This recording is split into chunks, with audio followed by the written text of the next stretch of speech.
Et du coup Prodige est mise et pour l'instant et donc le match va être lancé. Ok, je vais faire un petit peu le point régie, on réinitialise les scores et on part sur cette Et donc du quarter Rob finale. Je veux jeter vite fait un tout petit coup d'œil pendant que c'est en train de se lancer sur les derniers sets, c'est bien ce qu'il me semblait. On est sur un one way évidemment, mais avec des fois des petites prises de risque et des fois des petits moments où GSM est capable de clutch, mais on n'arrive pas à récupérer cette victoire contre Marc. Oui, donc Marc on va est si chaud en ce moment. Hein. Ah bah Marc, une progression quand même très bonne et plutôt constante également. Et en ce moment vraiment, et puis ça se voit dans sa façon de jouer, il est bien plus confiant. Il a eu tendance à rester, tu sais, autour de 2-3 acquis, de certaines bases qui marchaient très bien, mais pas d'aller chercher plus loin. Et là on sent qu'il prend On sent du personnage, tu vois. on sent que en fait Marc a envie de chercher finalement la première place de Clermont et de pas finalement se rester sur ses lauriers comme un peu auparavant où c'était un peu le souci. Mais maintenant il a, je pense, pris conscience de qu'il pouvait aller chercher. Très Et bien. donc là il a cherché sur le côté. On aurait pu jouer quand même Très bien sur le avant, côté. des fois de finish un peu timide, tu vois, on avait une finish à récupérer un grab, à avoir peut-être un autre up smash. Au final on trouve un très beau back air sur cet air dodge.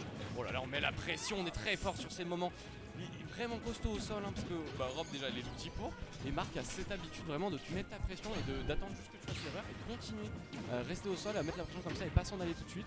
Voilà, on cherche le grab, et par contre tu vois, le problème je pense c'est que ça peut autant être bon que mauvais. Parce que là on prend des décisions toujours un peu bizarres, suspectes. Bah surtout ce side B là de la part de Marc, bon, ça, même si c'est considéré comme un affecteur, petit tips, si tu revois la VOD et même pour les joueurs d'Europe dans notre chat, en fait oubliez que c'est un move qui réflecte. C'est un très mauvais réflecteur en fait. C'est plus un combo finisher que autre chose. Voilà, on tue pas sur ces deux paires, c'est bien dommage. Marc, on survit bien. Rob is big hein. on prend, on va envoyer avec le side B. On aura pas trouvé la bonne DI. Petite situation de ledge trap, les situations préférées de Zelda. On a vu cette roulade, ça punit sur F Smash. On a une avance quand même de Marc, mais ça va très vite sur une phase de Zelda. On regarde 36% déjà. Ah ouais, là ça déroule. joue bien. Ça déroule bien.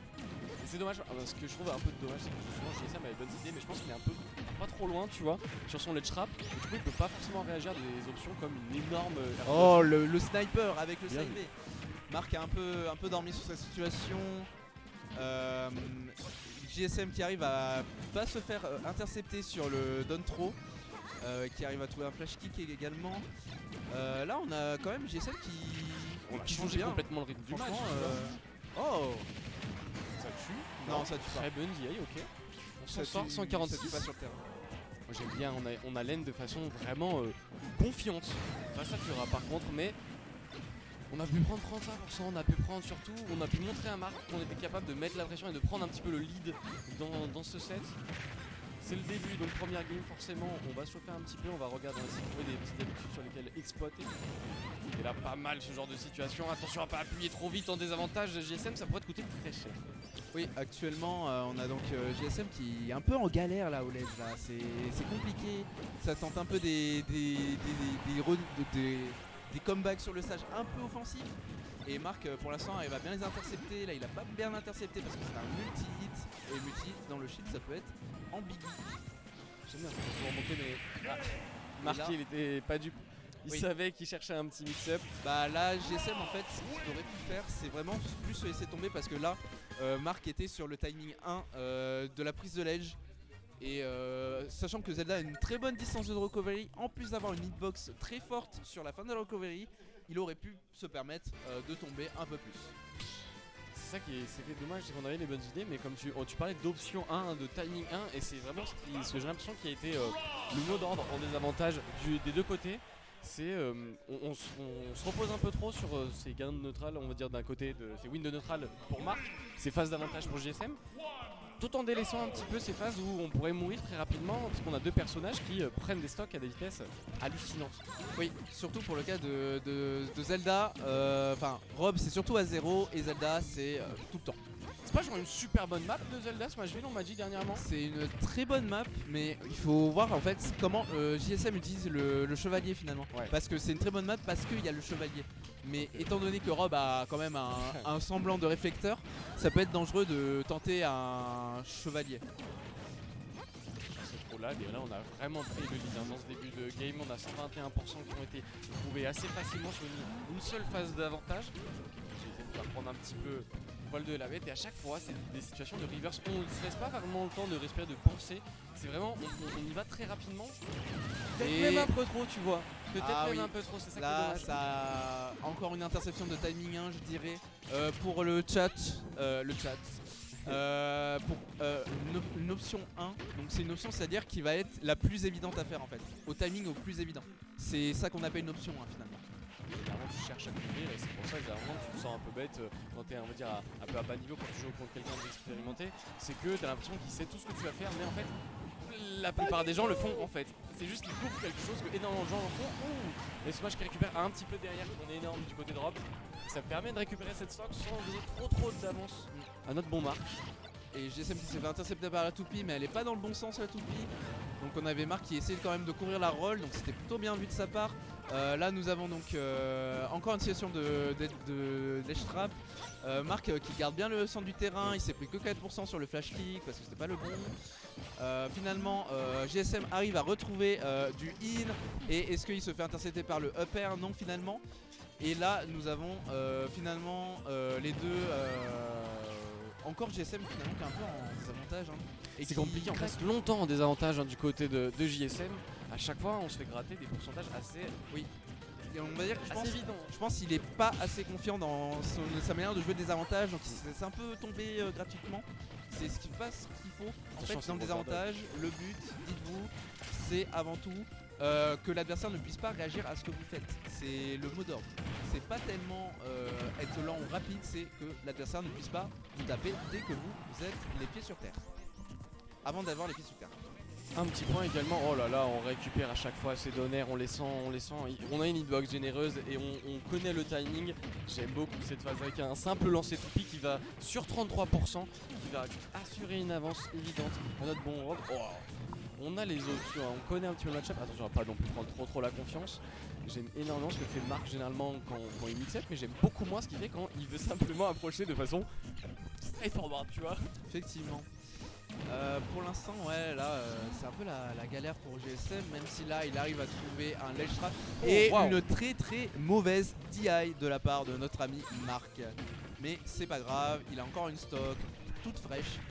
Mais il faut voir si JSM arrive peut-être à trouver un nouveau starter, donc ça peut être un air, un dot tilt. Et finalement, il tente une recovery assez offensive et se fait catch par le S-Smash. On est en deux, du coup, le sort. Non, c'est ça. Ah oui, je suis bête. Je pensais que c'était le premier C'est match. lui qui a non, ils sont déjà au deuxième match. Ils jouent assez rapidement malgré un match-up qui pourrait être très tranquille, Effectivement. très plus zoning. On joue sur le côté bagarre, alors moi ça me fait plaisir, mais ça emmène quand même à des situations où Marc en sort gagnant parce que dans le boxing pur, bien que Zelda soit quand même paré pour les situations sur le shield, mais en situation simplement comme ça de RPS, c'est compliqué un peu pour Zelda de s'exprimer quand t'as Rob avec ses bras disjoints qui te met une pression constante sur le shield sur une map aussi très petite.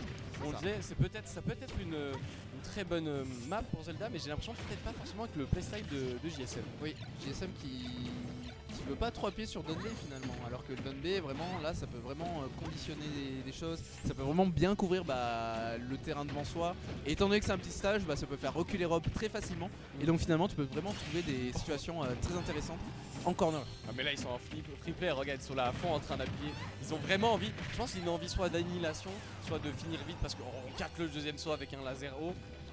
Et on revient comme ça, et c'est ça qui est dommage, tu vois, c'est qu'on trouve des situations très intéressantes, presque des échecs et maths, et on laisse les choses se faire gratuitement. Oui, tu vois, effectivement. Peut-être t'as un manque de confiance. Manque. C'est dommage, ça doit être dur. Il faut se reprendre du côté GSM, on en a les outils, on en est capable. Attention à ne pas se prendre le 0 to def. Ah non, dommage. C'est encore possible 0 to def. Là c'est compliqué, on se retrouve dans le trap, on utilise, c'était bien vu. Pas de chance sur ce timing. On va utiliser ce fantôme, très peu de fantômes, tu le disais. Et du coup forcément en fait il s'oblige à approcher tout seul. Oui. Et Zelda n'a pas forcément envie de jouer là-dessus, on peut pas utiliser. Du coup là Marc franchement il a juste à resserrer le jeu comme on dit. Comme un certain Lyonnais le dit, il a juste à resserrer le jeu et juste attendre que Zelda, comme tu le disais, se avance en fait. On est fort dans ce genre de situation. On a plus de mal on va dire à faire du comeback que par contre à jouer avec un lead c'est un des joueurs clairement je trouve qu'il le fait le mieux parce qu'il a de base un jeu très patient, très carré et forcément dès qu'il a un lead et qu'il sait qu'il est en situation favorable, t'as le perso pour. Oh non. Ah non, ça l'a pas. Ouais. Ça Là, m'a il l'a sauvé. rendu trop triste pour moi. Il l'a sauvé. Ah ça m'a rendu trop triste. On a aussi. Stylé, en vrai, j'aurais adoré ça tu vois. Oui, mais malheureusement. Je pense qu'il avait grab avant que ça touche, là ça aurait tué parce que ça aurait tapé, du coup ça aurait trade avec la grab. Et là ça a été mauvais timing malheureusement. Et Marc il déroule sur cette troisième game, c'est un 3 stock qui commence à nous être proposé. Il faut trouver cette stock rapidement, voilà. Fantôme pas entièrement chargé qui suffira. Et on sait jamais, petite dash attack, tout de suite on veut overshoot, on a envie de mettre la pression. Mais c'est compliqué quand on gère aussi bien le centre du terrain que Marc actuellement. Dans cette game, ce petit tomahawk pour aller chercher un F-tilt sur le landing, oui, ça prouve qu'il a compris des choses au jeu ce petit là. Marc franchement. C'est impressionnant, ça il aurait pas fait tu vois. Oui. Ça je trouve que c'est vraiment des choses Par que contre, tu commences à faire. ça c'est moins bien par contre. Ouais mais tu vois, il a ce truc qui va ultra bien avec lui, c'est que ouais c'est une balance qui est jamais bien équilibrée tu vois. C'est toujours dans un sens ou dans un autre. Bah c'est en fait c'est ce qui fait en fait la différence entre un mid level en termes niveau national. Ouais. En termes national, c'est la différence entre un mid level et un high level. Un mid level peut jouer très carré et tout ça, mais juste il y a vraiment quelques petites erreurs qui font que finalement il se fait annihiler finalement, alors que il pourrait vraiment en fixant ces 3 petites erreurs il pourrait être high tranquille. Mais finalement du coup on a donc Marc qui trouve le 7. C'est dommage parce qu'on commencé à revenir je pense sans cette SD, sans un peu ces miss input du côté GSM, je pense que cette troisième game elle était bien partie, on avait les solutions, mais vraiment Marc est très très solide dès qu'il s'agit, on parlait de farmer le jeu mais également dès qu'il s'agit de juste mettre la pression et de forcer les options.